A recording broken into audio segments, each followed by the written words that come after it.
No one is ever responsible for yourself. Walay laing responsable sa imong kaugalingon kundi ikaw ra. Ikaw ra gyud responsable sa imong kaugalingon. No? Ikaw ra makamotivate sa imong kaugalingon. Ikaw ra po'y mag-amping sa imong kaugalingon. Yes, it's true. Ikaw ra mag-amping sa imong kaugalingon kung walay nang amping sa imo.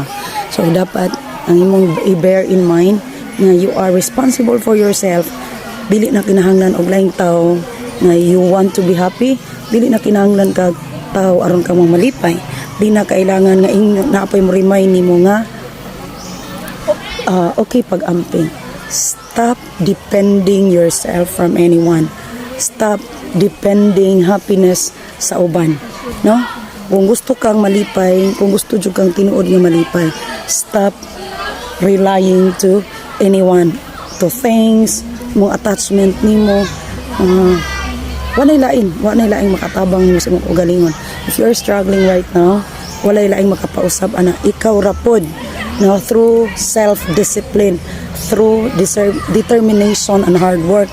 So dapat ang imong pagdisiplina, ang pagpugong nimo sa imong kaugalingon, ang kinabuhi nimo nga sa una nga daan nga laksot nga hinungdan sa pagkaalaot karon, discipline, ang pagpugong importante kaayo na siya inubanan sa buhat, no? Yung saan man po nang nagpugong ka pero wala sad ka naninguha, so dapat naagi na siya buhat.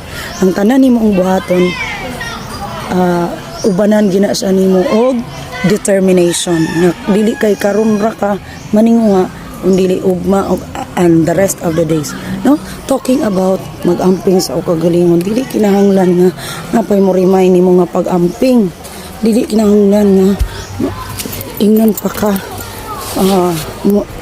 ingon pa nimo og pag-amping na.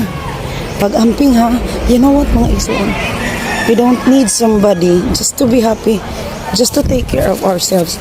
It is our responsibility to take good care of ourselves, no? Atong health, if you think laksot imong paminaw, ikaw na mismo ang mag-amping, ikaw na mismo mo divert sa imong kaugalingon aron ka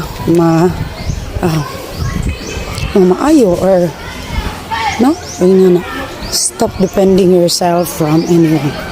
Stop relying yourself from anyone. No one can motivate you. No one is responsible for you. Ikaw ray mag-motivate sa imong kaugalingon. Ikaw ray makatabang sa imong kaugalingon. Walay labot ang tao. After all, kung unsa may resulta, whatever the consequence, no, it could be for good or for bad. Walay ma-blame sa imong mga gibuhat.